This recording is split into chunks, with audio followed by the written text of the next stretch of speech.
Eu sou o professor Lázaro Freire, sou psicanalista e filósofo, e do grupo de Medicina Comportamental, no GPEST, eu coordeno a área de filosofia. A filosofia trabalha com aquilo que não está necessariamente no campo já das certezas. A gente trabalha com as dúvidas que vão estruturar melhor o pensamento.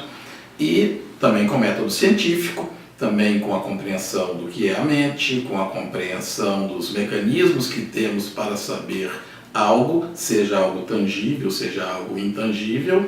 Portanto, há muitas contribuições, há muitas comunicações entre aquilo que a gente faz no grupo de medicina comportamental com as áreas de interesse da filosofia.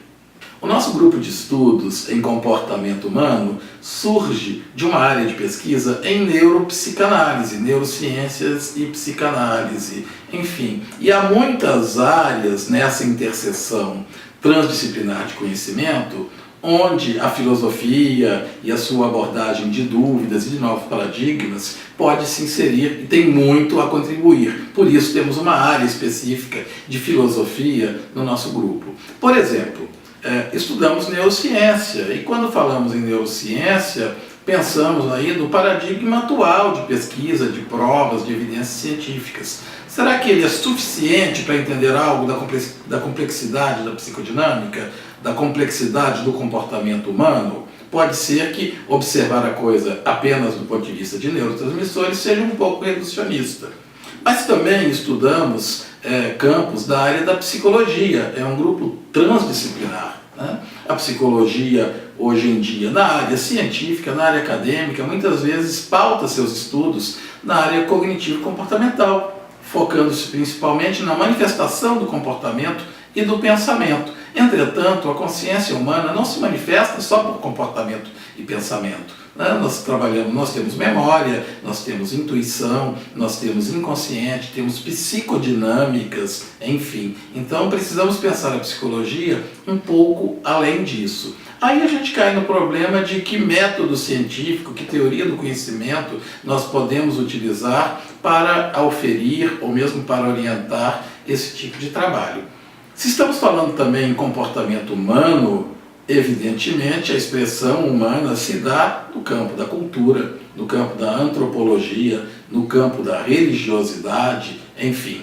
Temos uma série de outros campos aí onde sociologia e filosofia podem contribuir. Freud mesmo estudava o homem dentro da sociedade e vice-versa, a influência dessa sociedade no homem, no ser individualizado, enfim. Então entendemos que essa compreensão mais ampla faz-se necessária.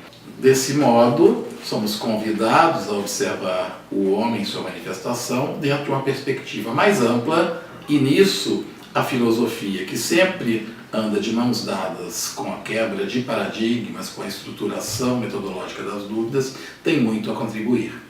Portanto, que campos da filosofia se aplicam aos nossos estudos em medicina comportamental e por quê? Bom, o primeiro campo óbvio em que temos uma interseção é com a teoria do conhecimento e a epistemologia. O que podemos saber acerca da realidade, seja da realidade externa e, mais difícil ainda, da realidade interna. Desde Platão, Aristóteles, a filosofia tem um amplo leque de trabalhos em cima do que é possível perceber da realidade, o que é tangenciável, o que é método científico, o que não é. Especificamente hoje, trabalhamos muito em medicina, ou trabalhou-se muito em ciência, em biologia, com um paradigma ainda bastante mecanicista, ainda muito baseado em Bacon, em Descartes, em Newton, um mecanismo bastante indutivo, onde provas são necessárias para estabelecer, e aquilo que a gente não prova não pode ser averiguado. Entretanto, a psique humana parece não funcionar bem dentro desse modelo. Nem todos os fatos que acontecem na consciência humana são reprodutíveis, né? Não dá para fazer isso em laboratório. Enfim, muitos filósofos já se dedicaram a esse problema da indução, essa dificuldade de reproduzir, de fazer conhecimento a partir de repetição de experimentos, e nos colocam desde Hume, desde Kant, enfim, Popper, O próprio Freud, o próprio Jung observam o ser humano de fora, né, empiricamente, por perceberem que eu não posso reproduzir, né? Não é um relógio um ser humano. Enfim, então a contribuição já começa em questionarmos que método devemos utilizar para fazer esses estudos. Hoje em medicina trabalhamos bastante com saúde baseado em evidências. Já é um grande progresso em relação aos paradigmas que eu citava antes, mecanicistas, reprodutíveis, enfim. Porém, não são todas as facetas do comportamento humano, principalmente da psicodinâmica e do inconsciente, que conseguimos reproduzir por procedimentos, né, dentro do método estatístico da saúde baseada em evidências. É um progresso. Porém, cabe à filosofia repensar quais são os métodos científicos ou metodológicos que podemos utilizar para conduzir esse estudo, para termos uma validação acadêmica, uma aceitação, e para que essa contribuição possa se dar dentro da seriedade que o assunto precisa comportar. Uma outra área da filosofia que tem uma relação inequívoca com o comportamento humano, com a psicanálise e com a psicologia é a fenomenologia. Além dela, temos também, no campo da metafísica, da filosofia, da religião, alguns métodos que podemos emular, que podemos compreender para estudar melhor aquilo que não é tangível. Quando abordamos a espiritualidade ou a metafísica pela filosofia, não nos interessa tanto qual que é o objeto do intangível, qual que é o objeto da crença, mas sim como nos podemos aproximar de algo que não é detectável pelos sentidos. E isso interessa para quem estuda mecanismos não detectáveis aí do comportamento humano. Uma outra área em que podemos contribuir é com a ética, com a estética, com o sentido de vida, o que é bom, o que é belo, o que é correto fazer. Isso tem influências com o nosso comportamento, tem influências com a qualidade de vida, enfim. Muito do que observamos em relação ao comportamento humano, a neuroses, a crises, se dá por questões de valores, ou por questões sociais, ou por questões de como o ser humano desenvolve os seus mecanismos de defesa para lidar, né, com a neurose cotidiana, enfim. Então, algumas questões que tangenciam a ética e a inserção desse ser humano no ethos, no agrupamento social, também são de bastante interesse para nós. Observo na clínica que muito do que fazemos com nossos pacientes reside, às vezes, em questões da origem do sujeito, ou seja, e aí batemos em fraturas na pedagogia,